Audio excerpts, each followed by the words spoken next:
So welcome back to this session of the Hindu newspaper analysis for UPSC Civil Services Examination.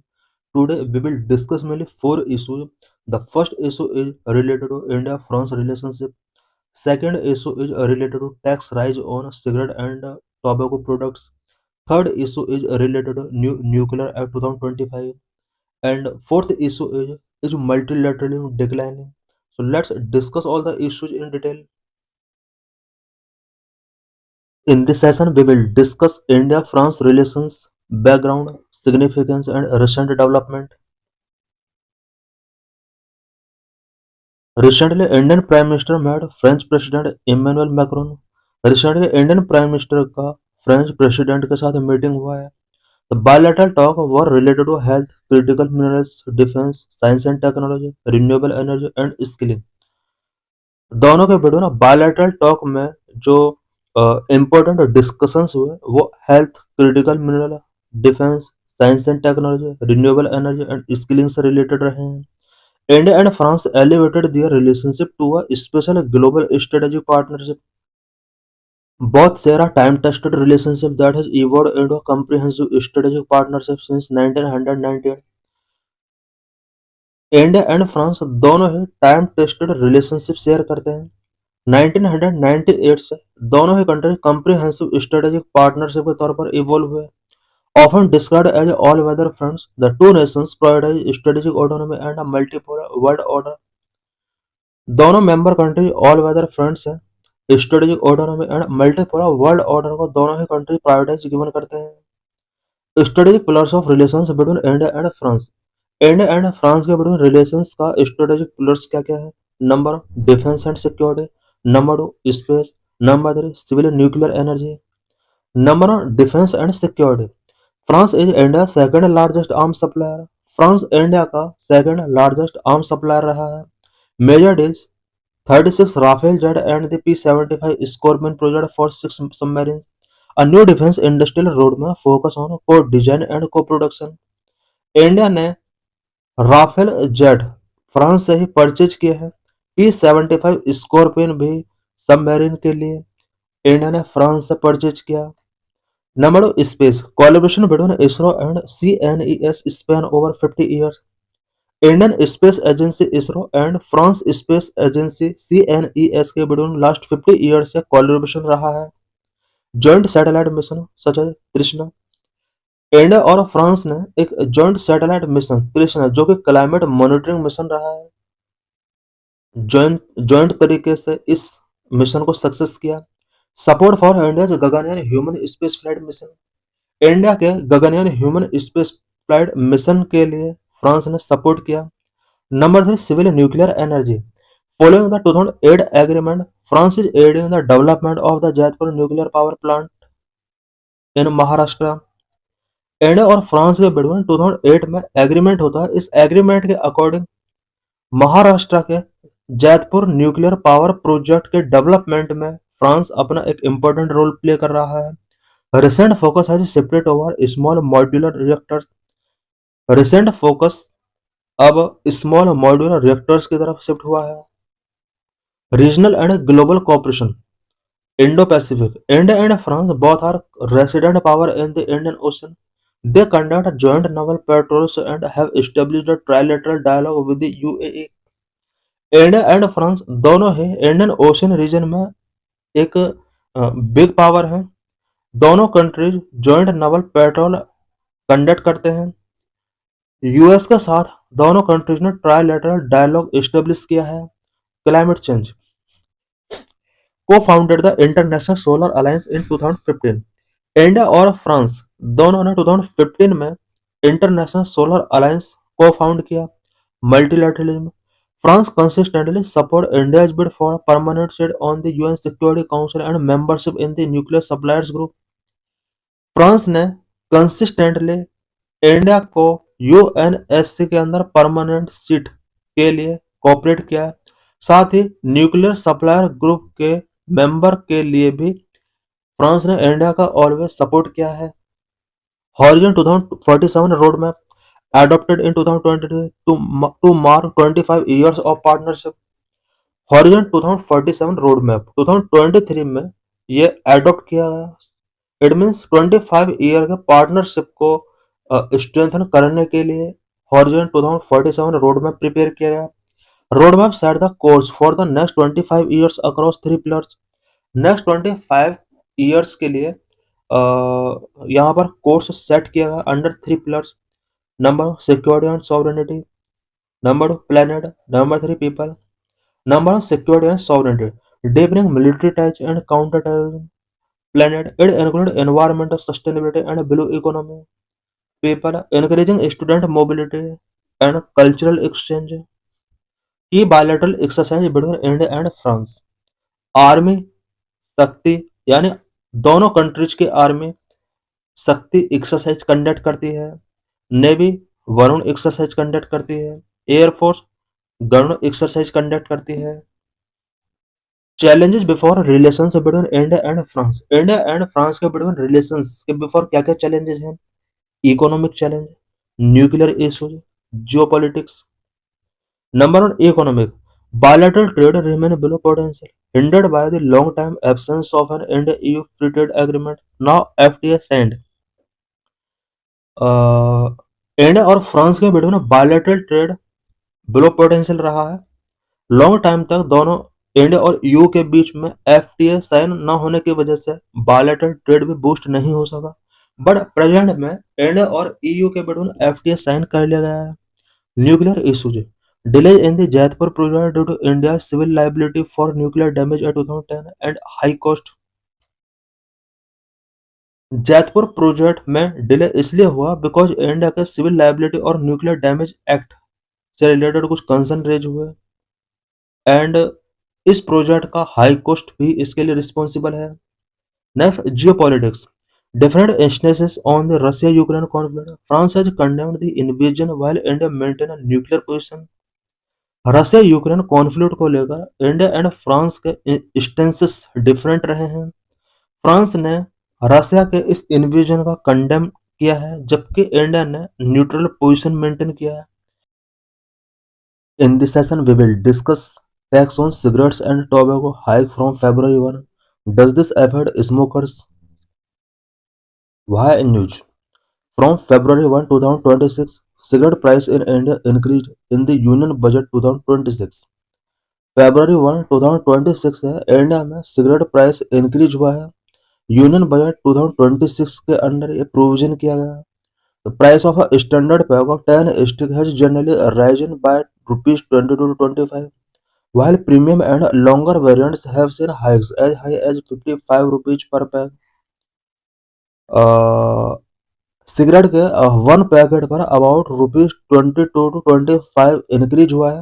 वहीं premium and longer variant packet पर ₹55 तक increase हुआ है। India is facing burden of tobacco related disease. It must urgently review and strengthen it's tobacco control measures.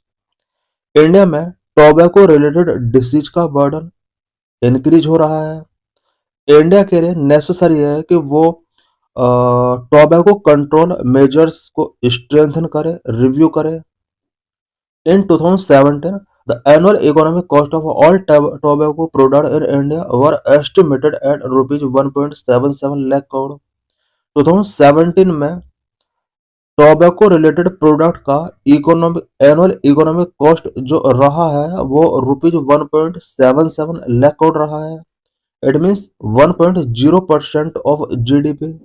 Annual healthcare cost was rupees 56,670 crore, 0.33% of GDP. Tobacco product का health care cost जो रहा है 2017 में वो rupees 56,670 crore रहा है जो कि जीडीपी का 0.33% है। Status of tobacco use in India. Tobacco use continue to pose a severe public health threat in India. Tobacco use ने इंडिया में severe public health threat create किया है। Tobacco causing death daily over 3,500 per day. Tobacco use की वजह से 3,500 person का death होता है। इट मीन्स एनुअली 12,77,500 पर्सन की डेथ होती है। Economic burden of tobacco use. rupees 2,340 billion annually.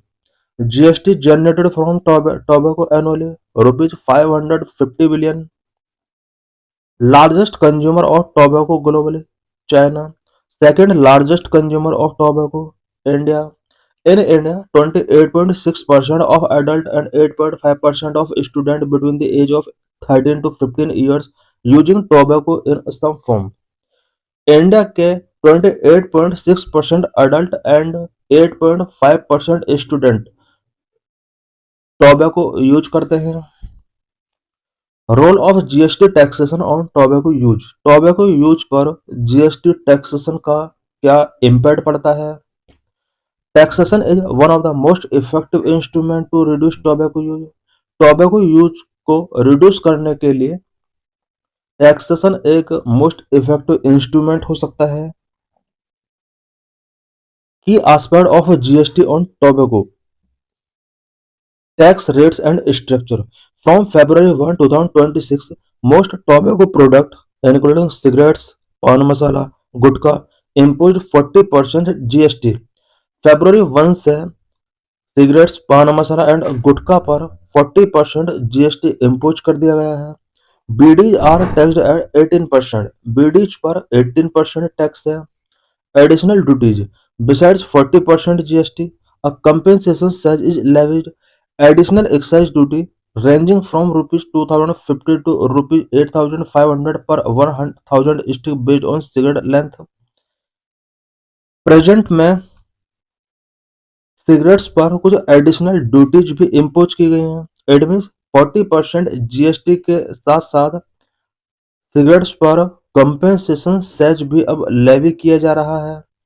1,000 sticks पर एडिशनल एक्साइज ड्यूटी अबाउट 2,050 से 8,500 रुपीज तक इम्पोज किया जा रहा है।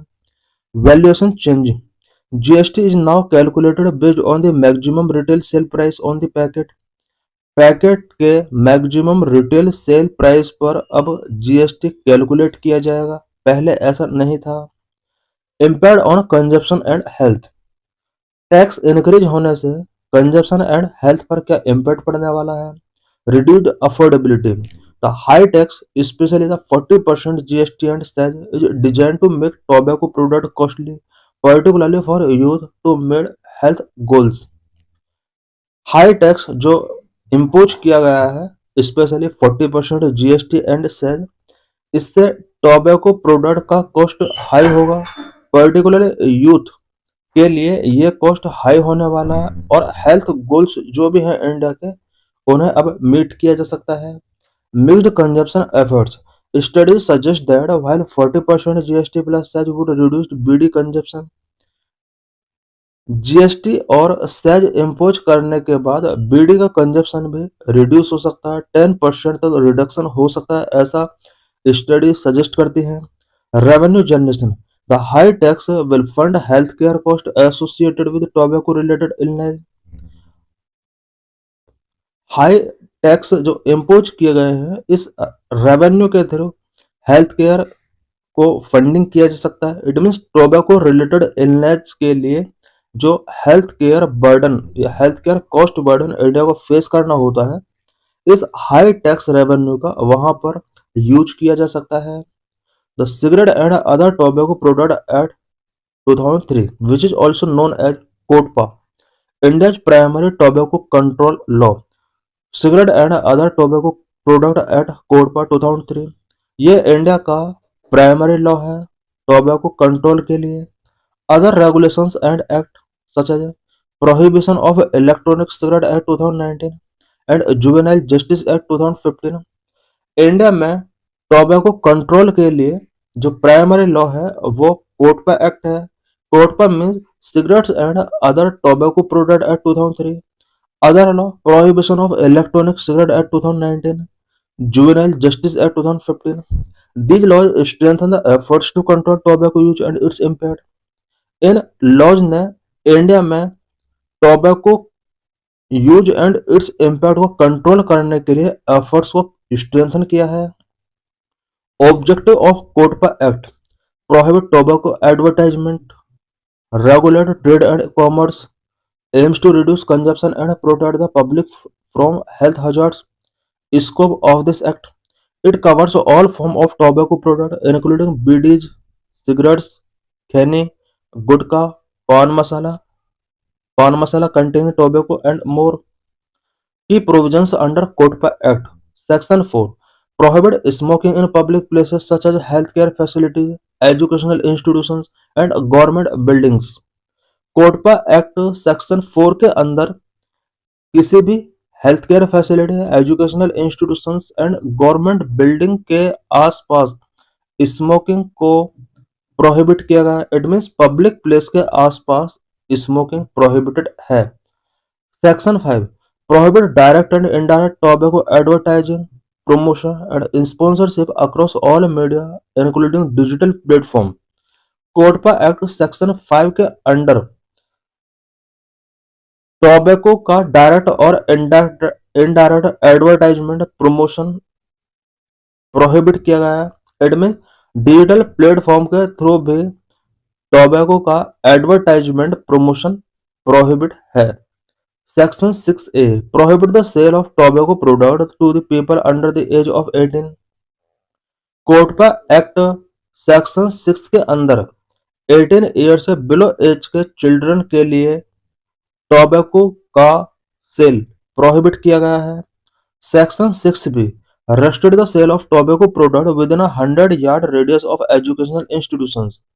कोडपा एक्ट सेक्शन 6B के अकॉर्डिंग किसी भी एजुकेशनल इंस्टीट्यूशन के विद इन 100 यार्ड रेडियस में टोबैको प्रोडक्ट का सेल रेस्ट्रिक्टेड है।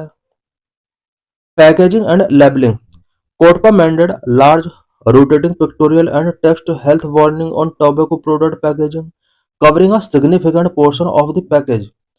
कोटपा एक्ट मैंडेट करता है कि किसी भी टोबैको प्रोडक्ट का जो पैकेट होगा उस पर large rotating pictorial and text health warning लिखा होना चाहिए। It also prohibit misleading terms like light और लो तार। कोई भी अगर misleading term such as light और लो तार मेंशन किया जाता है इसको भी प्रोहिबिट किया गया है। Is increase taxation on cigarette and effective tool. या सिगरेट पर जिस तरह से टैक्सेशन को इंक्रीज किया गया है ये इफेक्टिव टूल हो सकता है सिगरेट स्मोकिंग के कंजप्शन को रिड्यूस करने के लिए। Public health impaired high tax reduce tobacco use force users to quit and preventing new users particularly youth and low income groups. High tax tobacco use को reduce करेगा, users को tobacco quit करने के लिए force कर सकता है, new users को प्रिवेंट कर सकता है particularly youth and low income group से बिलोंग करने वाले पीपल के लिए। Economic rational tax increase have to increase tobacco revenue where the economic burden of disease far exceed government revenue for tobacco. Tax increase से tobacco revenue increase हो सकता है because present में टोबैको प्रोडक्ट से होने वाले डिसीज का economic burden government को मिलने वाले इसके रेवेन्यू से ज्यादा है। 2016-17 में टोबैको प्रोडक्ट की वजह से जो इकोनॉमिक बर्डन ऑफ डिसीज रहा है वो ₹1.77 लाख करोड़ रहा है। WHO complains the WHO recommends that tobacco tax should at least 75% of the retail price to be effective। WHO ने रिकमेंड किया कि टोबैको टैक्स जो होना चाहिए वो रिटेल प्राइस का 75% होना चाहिए। Recent shift India has taken steps such as the February 1, 2020 tax overhaul to move away from low excise duties and adopt MRP based taxation। India में भी टैक्स को इंक्रीज करने के लिए स्टेप्स टेकिंग किए गए। February 1, 2026 से टैक्सेशन इंक्रीज किया गया। पहले टैक्स जो लेवी किया जाता था वो एक्साइज ड्यूटीज के तौर पर लेवी किया जाता था बट अब ये एमआरपी बेस्ड टैक्सेशन होगा। In this session we will discuss India new nuclear energy act Shanti act 2025। Why news? The Shanti Act passed in Parliament opens the nuclear power sector to private entities and alter the liability framework under the Civil Liability for Nuclear Damage Act. Recently parliament ने शांति act पास किया है। इस act के provision के according nuclear power sector को अब private entities के लिए ओपन कर दिया जाएगा। साथ ही civil liability for nuclear damage act के अंडर लाइबिलिटी फ्रेमवर्क को भी अल्टर किया गया है। The changes specially on supplier indemnity and liability caps have raised concern about safety and accountability. New act के अंदर जो मेन चेंजेस किए हैं वो supplier indemnity and liability cap से रिलेटेड है। ये चेंजेस सेफ्टी एंड अकाउंटेबिलिटी से रिलेटेड कंसर्न रेज करते हैं। It replaced two old law acts that govern nuclear activity. Number one, the Atomic Energy Act of 1962 and Civil Liability for Nuclear Damage Act 2010. Shanti act के through two old act को replace किया गया है, atomic energy act 1962 and civil liability for nuclear damage act 2010. की details of Shanti act. Full form sustainable harnessing and advancement of nuclear energy for transforming India. Purpose to participate private company in the construction, ownership and operation of nuclear power plant. Nuclear power plant का construction, ownership and operation के लिए private companies के participation को enhance करना इस act का main objective है. Previously nuclear power field was monopolised by the state owned entity like the nuclear power corporation of India limited. Previously nuclear power field NPCIL के द्वारा monopolise किया जाता था, जो कि एक स्टेट ओन्ड एंटिटीज थी. अब प्राइवेट पार्टनरशिप या प्राइवेट पार्टिसिपेशन को एनहांस करने के लिए इस एक्ट के अंदर प्रोविजन किए गए हैं. Replaces existing law. Repeal and replace two legislation. Atomic energy act of 1962, civil liability for nuclear damage act 2010. Attracting investment. A major goal of new act is to attract domestic and international private capital to help achieve the ambitious target of 100 gigawatt of nuclear power capacity by 2047. Sorry 2047 तक 100 gigawatt nuclear power capacity target को achieve करने के लिए domestic and international private capital को attract करना भी इस new act का मेजर गोल है. Liability caps and amendment. Operator liability capped between 100 crore and 3000 crore. Operator liability को कैप किया गया है. स्मॉल प्लांट के लिए 100 करोड़ रुपीज का कैपिंग किया गया है. लार्ज प्लांट के लिए 3000 करोड़ रुपीज का कैपिंग किया गया है. Total accident liability capped at 300 million special drawing rights including centres contribution. Promote new technology. New Act focus on promoting the large-scale deployment of small modular reactors, which are smaller, faster to deploy, and more flexible than traditional large reactors. Regulatory framework. It establishes a robust regulatory framework and proposes a specialized tribunal to handle nuclear-related dispute efficiently. न्यूक्लियर-related disputes को efficiently handle करने के लिए एक specialized tribunal भी इसके under propose किया गया है. Why is Shanti Act significant? Shanti Act क्यों सिग्निफिकेंट है इंडिया के लिए? Number one, encourage private companies to participate. Number two, allow foreign funding to flow in India nuclear sector. Number one, encourage private companies to participate. Shanti encourage private companies to participate. Number two, allow foreign funding to flow in India nuclear sector. Currently, only public sector enterprises can build and operate nuclear power plant in country. Present में country के अंदर only public sector enterprises ही nuclear power plant establish कर सकते हैं, build कर सकते हैं, operate कर सकते हैं. बट न्यू एक्ट के अकॉर्डिंग न्यूक्लियर सेक्टर में अब फॉरेन फंडिंग, प्राइवेट फंडिंग को भी अलाउ किया गया है. Why this act opposed? इस एक्ट का ओपोज किया जा रहा है. बिग रीजंस क्या क्या है? Dilution of supplier liability, oligarchization or private monopoly, financial socialization of risk, transparency and secrecy, unresolved waste and climate issues. Dilution of supplier liability. Supplier liability को यहाँ पर reduce किया गया है. The most controversial change is the removal of the right of recourse right of recourse का removal एक most controversial change है new act के under. Under previous laws like India 2010 act, if an accident occurred due to a defect in the equipment, the operator could sue the manufacturer. But the new act removed this. Previous law के अंदर अगर कोई accident होता था किसी defect की वजह से, इक्विपमेंट में डिफेक्ट की वजह से, देन ऑपरेटर मैन्युफैक्चरर पर स्यू कर सकता था। बट न्यू एक्ट के अंदर इसको अब रिमूव कर दिया गया है। Oligarchization and private monopoly. This shift from a government monopoly to private participation has inspired a political backlash. It is seen as it was designed to benefit a few private companies rather than the public. New act ऐसा scene किया जा रहा है opposition parties के द्वारा कि ये few private companies को बेनिफिट के लिए डिजाइन किया गया है, सच अडानी और रिलायंस के लिए। पब्लिक के लिए बेनिफिट इसके थ्रू उतना नहीं मिलने वाला है जितना प्राइवेट कंपनीज को मिलने वाला है। Financial socialization of risk. The new act set liability caps. If a major incident occur like Fukushima, which cost over $2,000 billion, the private operators only pay up to the cap. अगर कोई major incident हो जाता है then private companies का जो liability है वो एक लिमिट तक ही पे कर सकते हैं, रिमेनिंग पेमेंट गवर्नमेंट को करना होगा। इट मीन्स यहाँ पर लाइबिलिटी कैप जो किया गया है ये भी कंसर्न रेज करता है। 3000 करोड़ तक का लाइबिलिटी कैप यहाँ पर फिक्स किया गया है। The remaining astronomical cost would fall on the taxpayer. This is seen as a privatizing profits and socializing risk.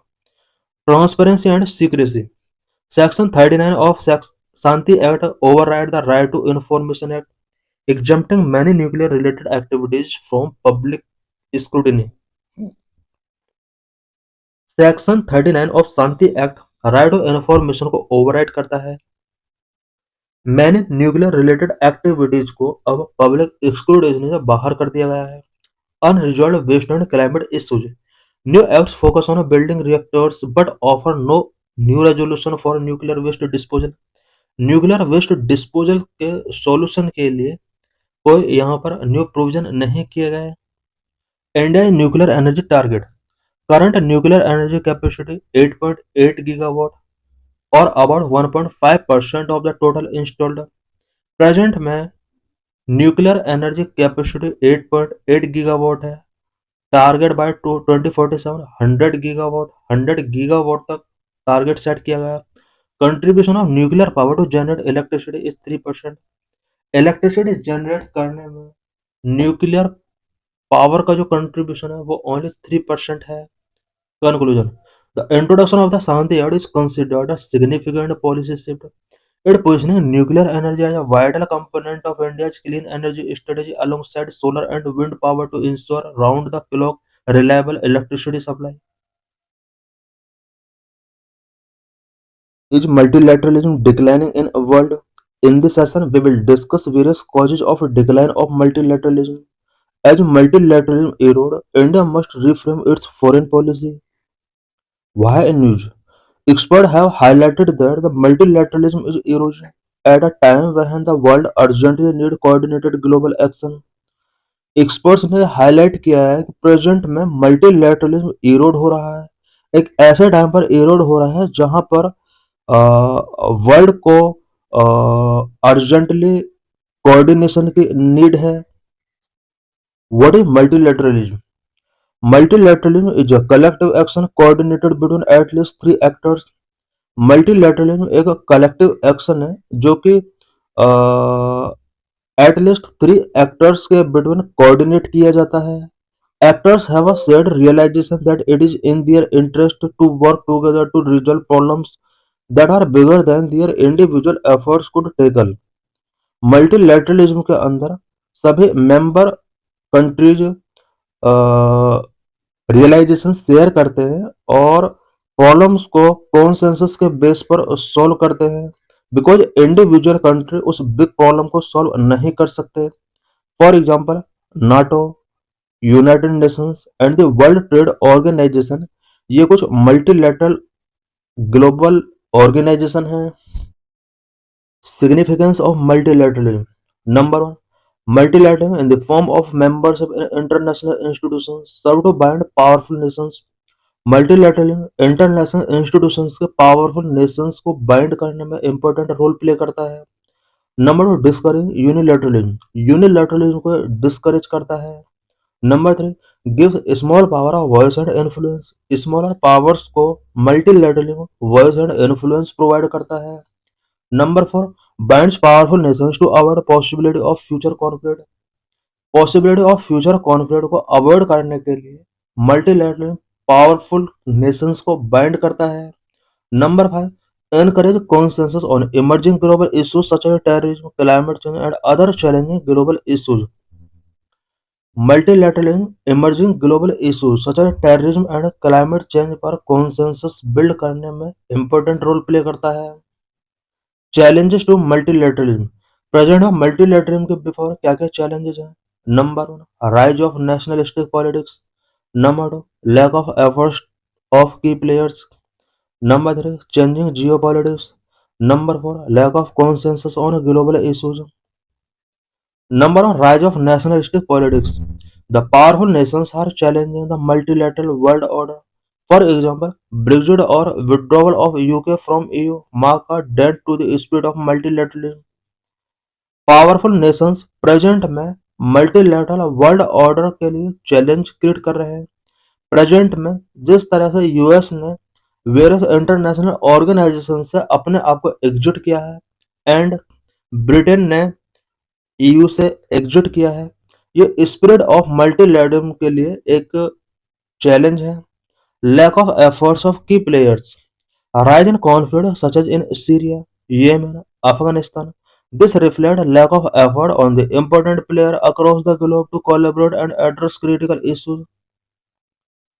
Global key players जो भी हैं lack of effort प्रेजेंट में शो हो रहे हैं बिकॉज प्रेजेंट में कुछ conflict such as Syria, Yemen, Afghanistan, ये कॉन्फ्लिक्ट राइज हो रहे हैं। बट इम्पोर्टेंट की प्लेयर्स का जो एफर्ट होना चाहिए वो अब नहीं शो हो रहा है। इट मीन्स इन कॉन्फ्लिक्ट को रिजोल्व करने के लिए जिस ग्लोबल कोऑपरेशन की नीड है वो कोऑपरेशन बिल्ड नहीं हो पा रहा है। Changing geopolitics, rise of China, concretization of Russia-China axis, SCO, etc. has made West conscious of preserving its hegemony. West sees China as a challenger to US-led world order and does not cooperate with China and Russia. At the same time, China and Russia try to counter the West. This competition has led to erosion of a spirit of cooperation and collaboration, hurting multilateralism. Western countries China को US lead world order के एक challenge के तौर पर देखते हैं। यही वजह है कि western country China and Russia के साथ कभी भी कोऑपरेट नहीं करते हैं। At the same time China and Russia western countries को काउंटर करने के लिए कोलैबोरेशन कर रहे हैं। ये जो कॉम्पिटिशन है वर्ल्ड के की प्लेयर्स के बिटवीन, ये स्पिरिट ऑफ कोऑपरेशन को इरोजन कर रहे हैं एंड कोलैबोरेशन इसके थ्रू वीक हो रहे हैं जिससे मल्टीलैटरलिज्म हार्ड हो रहा है। Lack of consensus on global issues, global issues पर कॉन्सेंसस बिल्ड नहीं हो पा रहा है। Most challenges related to poverty and hunger, climate change, inequality, fake news, terrorism requiring multilateral approach. Globally कुछ ऐसे चैलेंज हैं जो कि ग्लोबली अप्रोच की जरूरत है, मल्टीलैटरल अप्रोच की जरूरत है, such as poverty, hunger, climate change, inequality, fake news, terrorism. इन सभी को बेटर तरीके से इन सभी इशू से फाइट करने के लिए मल्टीलैटरल अप्रोच की नीड है।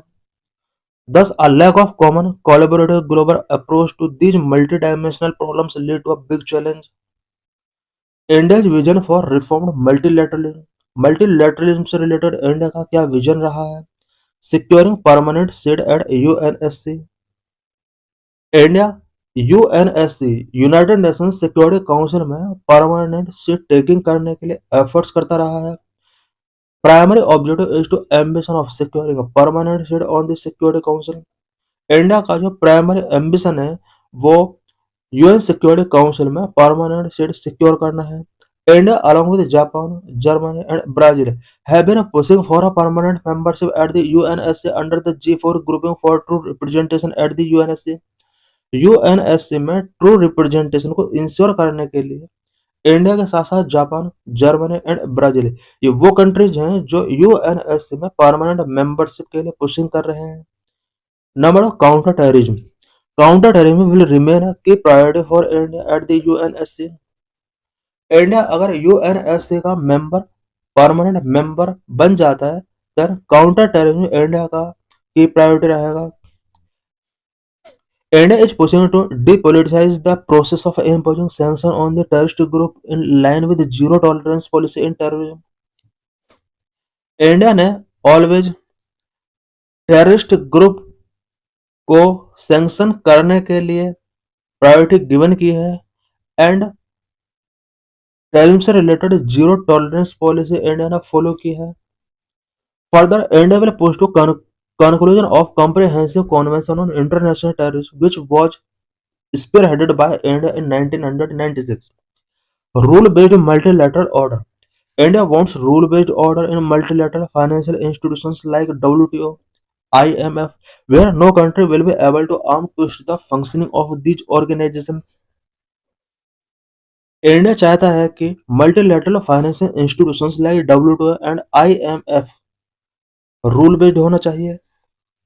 What India should do? India should take a lead in creating more representative multilateral order in which it can engage differently with different countries based on their first order value of pluralism, democracy and liberalism। For example, India should join alliance for multilateralism mooted by France and Germany, which stand for rule-based world order comprising of like-minded countries। India को France and Germany जैसे power के द्वारा mooted किए गए multilateralism alliance को join करना चाहिए। How multilateralism erosion now. Present में मल्टीलैटरलिज्म किस तरह से इरोज हो रहा है। Number one, reduced effectiveness of global organization. Number two, withdrawal from global frameworks. Number three, unresolving conflicts. Number four, rise of minilateralism and regional partnership. Number five, others. Number one, reduced effectiveness of global organization. Most of the global organizations are not resolving issues and facing enforcement delayed।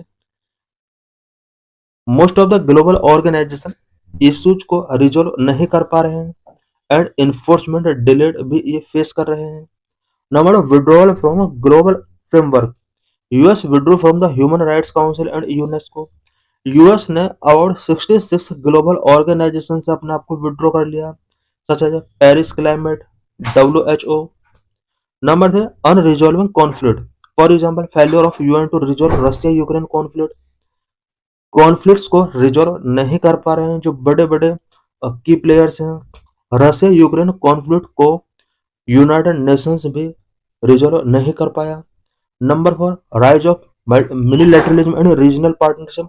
Due to delayed decision making in multilateral institutions, nations are shifting towards unilateral, for example, BRICS, regional comprehensive economic partnership, etc. Number five, others, imposing unilateral economic sanctions, protectionist policies, etc. What need to be done? Number one, institutional overhaul of the global organization। Global organization को institutional overhaul करना होगा। For example, there is a need to reform the UNSC to grant veto power to countries such as India, Japan, Brazil to make it more representative and effective। United Nations organization को more effective and more representative बनाने के लिए United Nations Security council के अंदर कुछ country such as India, Japan and Brazil को veto power grant करना होगा। Number two, addressing new and emerging global challenge. Need to establish new global standards in evolving areas such as digitization and artificial intelligence। Digitization and artificial intelligence के areas में new global standard establish करने होंगे। Number three, others, addressing global south priorities, addressing protectionist policy etcetera. Global south priorities को address करना होगा, protectionist policies को address करना होगा। Thanks for watching this video.